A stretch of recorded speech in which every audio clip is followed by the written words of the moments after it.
So the offense, I guess the first question was Sirianni's hand in it. Well, the question, I guess the first question was AJ. I'm sorry. First question was AJ. Yeah, first question was AJ. So how hard is it to play with a player that's not giving full effort? Yeah. It's incredibly frustrating, right? I think any player that's out there when you're seeing a teammate not go all out, like that's all you want from your teammates. And that's all we want as fans. And it's a really hard thing to optically watch. It's frustrating to watch. Few things are infuriating more than when that's optically apparent. Yep. I think one of the things though that I keep coming back to with AJ, Do you think that affected this Eagles team in 2025? Well, I think whatever was affecting AJ affected the team, and I think that AJ was clearly affected. I don't know to what degree AJ affected other guys. Probably a little bit. Whenever you have somebody who's doesn't have the right energy come through the building, you can just feel it. It's not good, right? Mm-hmm. But I think the reality is most of the words that come out of that building, from players, from coaches, from everybody, love AJ Brown. And I feel like it's not – you can tell when a lot of times guys are just feeding you bull crap or whatnot. Yeah. There's a genuine appreciation for AJ. And do you know how hard that is when it's so apparent that he's frustrated on the field? Like normally a guy starts doing on the field – guys in the locker room, he needs to do better, man. This is bull crap. Like you don't hear that from AJ, and I think that's something of note because most of the time you do hear that when guys aren't doing that. So I think there's got to be a reason that AJ is well liked in the building by coaches and players. He's well respected. I think part of it is that he's a great player, and teammates want him there and know that he can be a dominating force for them. But those frustrations, he's just an unfortunate player who allows his internal frustrations to manifest into his play. And it makes him play worse, it makes the offense worse, and it makes his energy worse. And, some guys can block that out and go out there and just play football. He is clearly not one of those guys. And Jason, that puts Hurts in a tough spot. I'm someone who has vibed with AJ. Like I feel for AJ because he could have 40 more catches a year, 500 more yards, and 5 more touchdowns. And I do admit is me. Yeah. I put a lot of that on Jalen for not being better, getting him the ball. But I will say the way AJ handles it when he pouts, talks out, tweets out, motions out. I mean, that's a tough spot for a quarterback when the wide receivers in that kind of mood. And by the way, 75,000 people can see it at the link. That's tough. I don't disagree with that. I think you're 100% right. I mean, of course it's hard for the quarterback. I do think, though, that that's part of the quarterback's position and nature. Yeah. And I think that the reality is, it's hard to know what's actually going on with those two. Even a guy that was in there. Where is the miscommunication there? Like we saw the fallout with Carson Wentz and the receivers towards the end of his career. And there's just sometimes the back and forth, the communication, whatever it is, there's been a disconnect. And that's when you see a lot of the times the physical manifestation of this stuff, whether it's in games or in media outlets or on Twitter. A lot of that happens as a result of a failed personal connection between two individuals. Sure. It's hard to know who's really at fault here. It's probably a little bit of both of these guys. I remember when Nick Castellanos this past year said the communication has been poor. Yep. I thought oh my gosh. Topper? I thought Topper had an awesome comeback. Because, communication is a two-way street. Right. And it's are you going in, you're a veteran guy. You've been here. You go talk to the skipper if you're unhappy with this stuff. And by the way, nobody took Castellanos aside. Yeah, nobody. So I think a lot of times you can read between the lines of what other guys are saying, what people are doing. So it's a frustrating situation as a fan and as a guy who loves both of these dudes because it's clearly in a bad spot and has been for some time. It's been rocky. Hopefully, listen, what was Stout used to say, execution fuels emotion. When you start playing well, relationships all of a sudden start to get a lot better. Yeah. So hopefully if they are here, the offense starts functioning. Yeah. AJ's running wide open over the middle. Jalen's hitting him over we'll see a much renewed friendship and, relationship. So, but it's been frustrating to deal with, obviously, for the last couple of years. And it's frustrating as a player watching that happen between teammates. Yeah. If they go 7-10, you're probably out on him, right? Yeah, I would think so. Yeah, I'm not. And I would think it's because those relationships in that building are continuing to devolve, but I don't know. Jason, go ahead.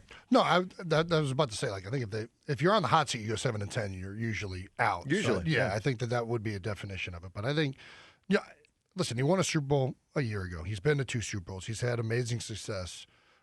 It does feel premature, in my opinion, to move on, especially with how much change is happening on this offensive side of the ball, right? It's not just like a new offensive coordinator running in. This is going to be drastically different. The expectation of these guys coming into the season, I don't know what that is fairly, to be honest with you.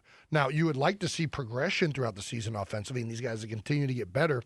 But I'd love to see it from the get-go. But there's going to be a lot of emotion. It's going to be under center. It's going to be so different than anything they've done here ever, really. Is it a problem for you in any way that this has to keep happening? Like, I am bothered by the fact that every year, if things go well offensively, we got to restart. I think every team in the NFL deals with this on either offense or defense, and we're very lucky we won't deal with this on defense until Vic retires. So I don't think it's any different than any other defensive head coach where the offensive great coaches are getting poached every single year. I mean, the Lions are an example. They got to a conference title. Seahawks. It just happened with the Super Bowl champ, Clint Kubiak. If we're being honest, it's what ended Andy's career here most likely is all of his coaches ended up getting poached or, Jim Johnson, rest in peace. Of course. Right? Mm-hmm. This is a reality of success. We lost Frank Reich in 2017. Even though Doug was an offensive-minded guy, they had a great relationship. And, I think that this is a byproduct of success in the league, regardless of who your head coach is.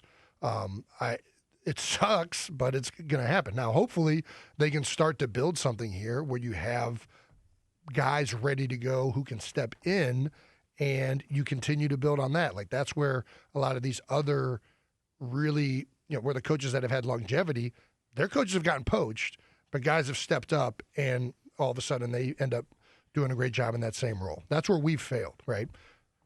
Brian Johnson comes in, the offense looks bad, then we got to go outside, get Kellen Moore, then we promote from within again. Kevin Patullo doesn't do a good job. So, I'd like to tell you something different. It's frustrating to deal with that, but you also realize that in order for that to happen, you have to be having success, and it's just part of the nature of the league and winning Super Bowls. Here's where I'm at on Sirianni. On this question today, decision week, should he be on the hot seat? To me, it's a no. He should not be. Now, maybe he is in Lori and Howie's world, although I tend to think he's not. All right, I tend to think he's not on the hot seat, but I know this, from my standpoint, he would not be. And sure, the easy thing is just to point to the record and say, look at the accomplishment, and what do we even have the conversation for? But candidly, we all know there has been an advantage with talent.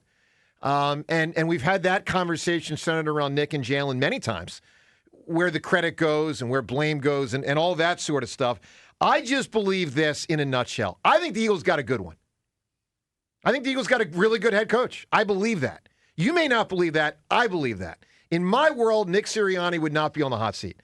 Yes, accountability slipped this year, but I think generally has been a hallmark of his tenure. I think he's an excellent game manager. I think the players play hard. This is a guy I want running the Eagles for a long time. Now, do I wish he handled some situations different? Sure. Look, I wish, for instance, he was better with the scheme. Yes, I wish he was. I can accept that he's not. I wish he was. I wish that he didn't have some of the antics sometimes. Matter of fact, let's play one of the antics. Let's get to this. Let's get to the moment. This goes back to late December. He's walking off the field versus Buffalo. That massive 1-point win, I know. And he was chirping. I know. I wish this moment didn't happen.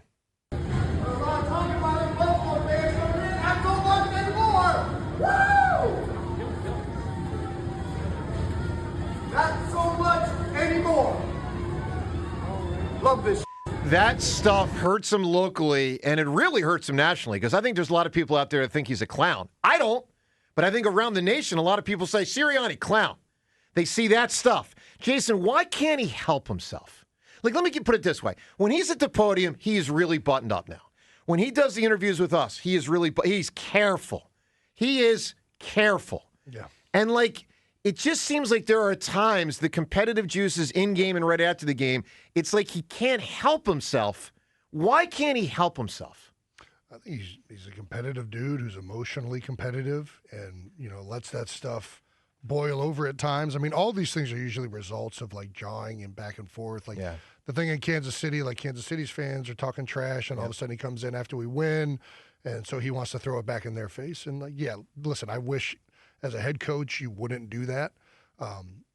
But we've talked about this before personally. Like, it's like he knows he shouldn't do that.